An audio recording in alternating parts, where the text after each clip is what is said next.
Please welcome Tim Wilson.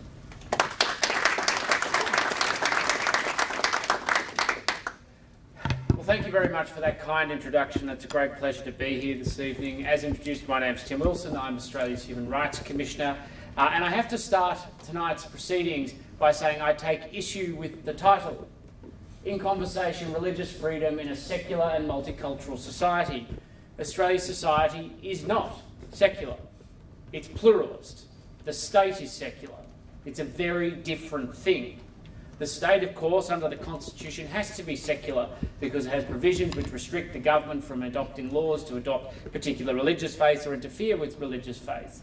The state should always be secular because, of course, people who are both religious and irreligious participate in it, particularly in a pluralist society. A pluralist society is one where there are people of different faiths, different racial or ethnic backgrounds, different sexual orientations and everything else, participating in society towards their own individual interests, but of course the collective and communal interests at the same time. So I don't think we should fall into the trap of talking about Australia being a secular society. We should talk about it being a pluralist society. And as Human Rights Commissioner, I've made it very clear that religious freedom is a very large part of my focus. I am unapologetically a classical liberal. I believe in the rights of the individual and their ownership of their own body and their freedom to pursue their lives, their opportunity and their enterprise. And at the heart of that is, of course, the freedom of conscience. You own your own thoughts. You are free to analyse your own relationship with your Creator, and you should be free so long as you don't do harm to other people or inflict or conflict with other people's rights and the exercise of their rights, to manifest that through your daily activities. One of the things that frustrates me more than anything else is that people deride or degrade religious inspiration as the basis for people's participation in the public square. But the practical reality is religious motivation is just as legitimate a motivation as anything else in the public square. And I need to make this clear. I say this as somebody who is completely atheist and has never had a relationship with God and does not seek one, of whichever faith you may subscribe to. And I particularly believe in the importance of religious freedom because it's so closely intertwined with those other basic liberal human rights, like freedom of speech and freedom of association and property rights, all of which are necessary to preserve and protect and advance religious freedom. Of course, freedom of speech is necessary to engage in the manifestations and preaching and proselytising of people's faiths. Freedom of association is necessary when people want to congregate in their religious activities. And of course, property rights are a very important part of religious freedom because it's necessary for people to have houses of worship. And I'll talk about that perhaps a bit later on, where the denial and exercise of property rights actually undermines not just religious freedom, but can lead to perversions of religious faith which are damaging to society as well as to people of different religious faiths. Now, I come from a attitude toward religious freedom which is very much based on a philosophical principle. I believe that the manifestation of worship and expression don't just encapsulate the full spirit of worship. As the Swiss-born 18th and 19th century French politician Benjamin Constant outlined in his description of faith, whatever the cause of the emotion it bears within it something which quickens the blood, arouses a kind of well-being, and heightens us in our sense of our existence and strengths. We become open to a generosity, a courage, and a sympathy above our everyday disposition. Even the corrupted man is better when he is moved and as long as he stays moved.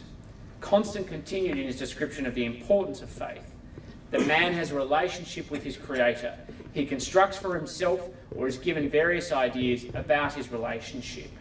This system of ideas is called religion. Each person's religion is therefore his opinion of his relationship to God. Each man's opinion being free, he may take up or not take up such religion.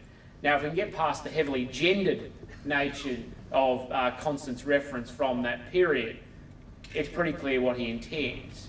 But in a more contemporary context, in his discussion of freedom of religion in the Forgotten People's speeches, our longest-serving Prime Minister, Sir Robert Menzies, articulated in his interpretation of faith that we grope out towards the light, seeing an occasional flash of beauty or of understanding, hearing occasionally the penetrating voices of reason. Civilization is in the heart and mind of man, not in the work of his hands. And in that heart of every man, whatever he may call himself, is that instinct to touch the unknown, to know what comes from afar, and to see the invisible. In short, religion is about people's relationship to their Creator. It is more than just an earthly expression. It has the potential to be the expression of an individual's purpose based on their relationship to their Creator, their capacity to fulfill that relationship, and the judgment that they may receive as a consequence of their action, some particular benefit in a future life. But of course, like all human rights, it has earthly limits. Like freedom of expression, the manifestation of the freedom of religion is only justified to the extent that it inhibits the human rights of others or causes harm, as I've already outlined. For instance, it is uncontroversial that restrictions on the freedom of religion are justified if somebody uses it as justification to commit a crime. But even then, the nature of the human right of religion has sometimes been offered exemptions if an otherwise illegal practice is necessary to adhere to spiritual observance. It was a point I was reminded of when I read recently about the early 20th century failed experiment of prohibition in the United States. In that experiment, one of the prescribed exemptions for purchasing alcohol was you needed it for religious purposes. Unsurprisingly, there was a sudden spike at the time in a number of religious practitioners and worshippers, particularly, I might add, of rabbis. The role of religion in Australia is, of course, nuanced. The foundation of our country was not based on a significant religious conviction or events, though it has never been absent from our national character. If you want to read the diversity of views about the role of religion in Australian society, I recommend reading and consuming the Australian Human Rights Commission's Commission report into freedom of religion and belief in 21st century Australia. It was authored in 2011. It shows that the diversity of views are more contested than ever, or more contrasting, I should say, than ever. The diversity of views don't just show that views are strongly and deeply held, but the entrenched positions are arguably becoming deeper, especially as a result of more religious institutions engaging in the provision of public services, particularly health and education. Based on the most recent census data from the ABS, Australia is still a country where a majority have some form of faith, particularly some form of Christianity. The number of people who identify as Christian has been in decline since Federation.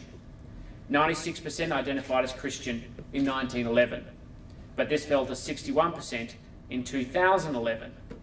Meanwhile, only 7.2% of the population identifies with a non-Christian faith, including Buddhism, Islam, Hinduism and Judaism. But importantly, these faiths amount to 67% of the population born overseas. Those with no religion account for 22.3%. While Australia may be a nation where faith is in decline, we are still a nation of faith. While modern Australia technically originated from the benign theocracy of the United Kingdom, in practice we adopted an essentially Lockean approach to the role of government over religion.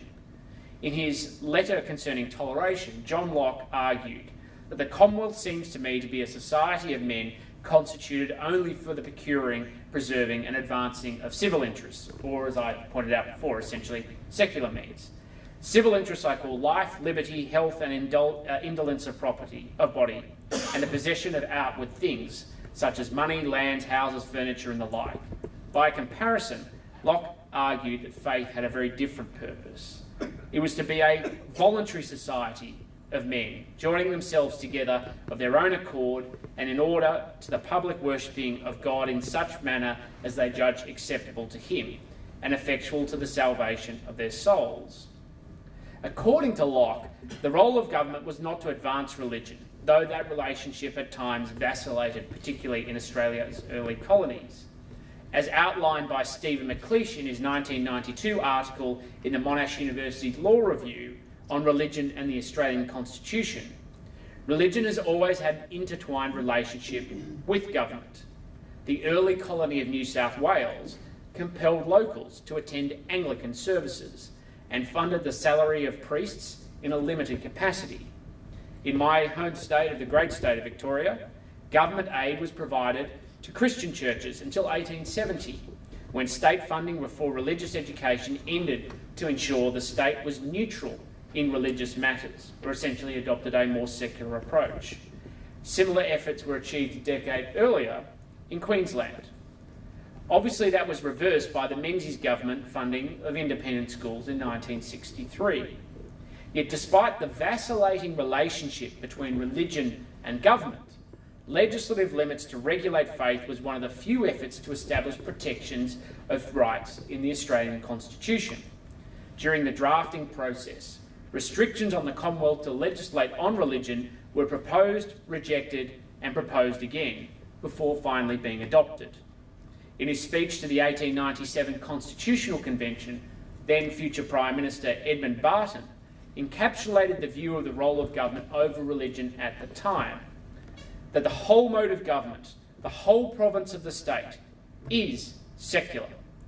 The whole duty is to render unto Caesar the things that are Caesar's, and unto God the things that are God's. That is the line of division maintained in every state in which we are not in a predominant church government which dictates to all civil institutions. The best plan which can be adopted as to a proposal of this kind, which is likely to create dissension foreign to the objects of any church or any Christian community, is that secular expressions should be left to secular matters, while prayer should be left to its proper place. There are four essential points about keeping the state separate to religion. First, it ensures a secular state and alleviates tensions that can arise between different faiths by not fueling religious sectarianism and factions. Second, it limits the risk that the state can intrude between an individual and their creator. Third, it does not create barriers for individuals that, like me, have no faith. And fourth, it protects faiths from the intrusion of government into their activities. Both ultimately advance the interests of religion. Again, if I quote from Benjamin Constant, government does no less harm and is no less impotent than when, in the context of a sceptical age, it wants to re-establish religion. Religion must be restored on its own according to man's need for it. When you disturb him with his alien considerations, you prevent him from feeling the full force of this need. This, of course, is a theme that was touched on by Niall Ferguson. In many of his works, he has outlined that one of the reasons for the ongoing survival of the Church in the United States has been the role of competition between faiths. Whereas in his native England, the Church is essentially a state monopoly, which of course doesn't drive competition. I would argue the role of religious institutions in a modern democracy is incredibly important in providing a counterbalance of the power of government. It's often forgotten that government is a unique beast. It is regularly equated to business and individuals as though they are actually equivalent interest. But government remains the only institution in our society that can design laws and then seek to enforce them. Its power is extreme. The extent of its power is why we have the separation of powers to provide an institutional check for the operation of government between the executive, the legislative and the judiciary. It's also why we have a federalist system, to have different levels of government capable of holding each other to account, as well as having competition. But counterbalances to government are essential because of their interests it seeks to advance. The interest of government is based on the values and the views in charge. Government is also approached from a government-down prescription in advancing the best interests of society. That is very different from a perspective based on the design of a liberal democracy where it's the individual up. But we often forget that there is another important check placed on government power in a liberal democracy, and that is the private sector. And I mean the private sector in its fullest capacity, not just business. The private sector is essentially everything in society that is not government. Individuals, civil society institutions, religious faiths, and combined they limit the power of the state. Of course, the Constitution also determines the relationship between the state and religion. On the matter of government involvement in religion, there are strong parallels between the drafting of the Australia and US Constitution. But of course, how that manifests itself in 21st century Australia is much more complicated. Recently, I did a national consultation going around the country talking directly to communities from Broome to One Arm Point to Cairns to Townsville to Hobart and everywhere else to talk about the role of human rights in 21st century Australia, including how they practically apply, including religious freedom. And what's become abundantly clear is that there are very strong tensions between religious freedom in 21st century Australia and a pluralist society with a secular state. Religious groups have raised increasing concern that they feel their liberty is being limited only to prayer in houses of worship. But secularist groups have criticised religious exemptions in anti-discrimination laws as but one example that can be used against consumers of services and the hiring and firing of staff. Now, of course, the issues surrounding these subjects are very complex. Few would dispute that rabbis have to be Jewish and that it's okay for churches to discriminate. But what about teachers in Jewish schools? And is that different from the gardener? If a Catholic school requires teachers to be Catholic, then what about students? Should they be able to lawfully expel an unmarried pregnant student for not living their values? Does it make any difference to either of those questions if the school receives public money? And should we discriminate against religions from being providers of services because they won't accept the secular strings that are attached? Isn't that just a return to divisive sectarianism? Now, of course, there's no easy answer to these questions, but each one of them has a very direct impact on how much we can express religious freedom in a society increasingly controlled by the state in the provision of public services, and particularly around the role of religious groups in participating in that discussion. My view very strongly is that we shouldn't be engaging in a zero-sum game attitude towards religious freedom. As I've said already, I don't believe it's consistent with pluralism to push religion from the public square. It is as legitimate a motivation as any other.